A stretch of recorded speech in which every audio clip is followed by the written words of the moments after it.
नीट पेपरफुटी प्रकरणात आता रद्दी खरेदी विक्री करणाऱ्यांची पण चौकशी सीबीआय करणार आहे। आता तुम्ही म्हणाल पेपरफुटीचा आणि रद्दीचा काय संबंध? तर या सगळ्या प्रकरणाच्या तपासादरम्यान काही धागेदोरे यंत्रणांच्या हाती लागलेत। त्यामुळे पेपरफुटीचा आणि रद्दीचा काय संबंध आहे जाणून घेऊयात या रिपोर्टमधून।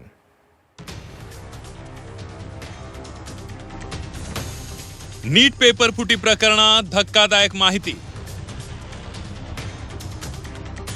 परीक्षा झाल्यावर नीटचा पेपर रद्दीत विकला। लातूरातील रद्दी विक्रेते सीबीआयच्या रडारवर। नीट पेपरफुटी प्रकरणात पीव्ही कुलकर्णी पासून ते मोठे गावकर पर्यंत सीबीआयने कारवाई केली आहे। यात आणखी काही नावं समोर आली आहेत, पण जसजसा तपास पुढे जातोय तसतसं धक्कादायक माहिती सुद्धा समोर येते। आरोपींच्या चौकशीतून जप्त केलेल्या वस्तूंमधून महत्त्वाची माहिती पुढे येते। सीबीआयने आता 2 डॉक्टरांची चौकशी केली, तसंच घराचीही झाडाझडती घेतली।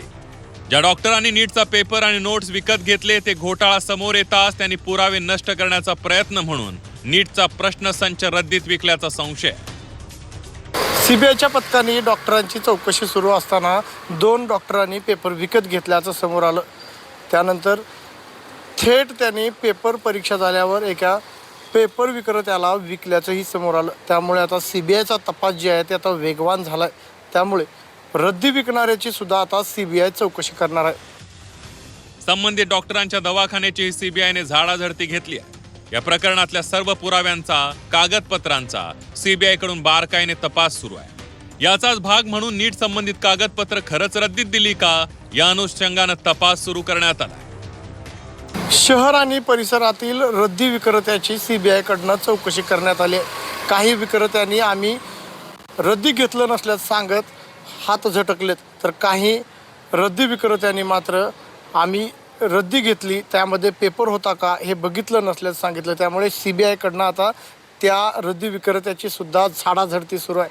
त्यामुळे अनेक तपासामध्ये धक्कादायक खुलासे होण्याची शक्यता आहे, कारण सीबीआयचं जे पथक जे आहे लातूरमध्ये ठाण मांडून आहे। पुराव्यांच्या साखळीचा शोध घेण्यावर सीबीआयचा भर असल्याचं दिसतंय। रद्दीमध्ये विकण्यात आलेली कागदपत्र नेमकी कोणती होती, ती कुठून आली आणि या संपूर्ण प्रकरणाशी त्यांचा नेमका काय संबंध आहे याचा तपास आता अधिक वेगात सुरू आहे। लातूर शहरातील रद्दी खरेदी विक्री करणाऱ्या अनेक व्यक्तींची चौकशी करण्याची तयारी तपास यंत्रणांनी सुरू केली आहे। आता यातून आणखी काही नवी माहिती समोर येते का हे बघावं लागेल। वैभव बालकुंदे, झी 24 तास, लातूर।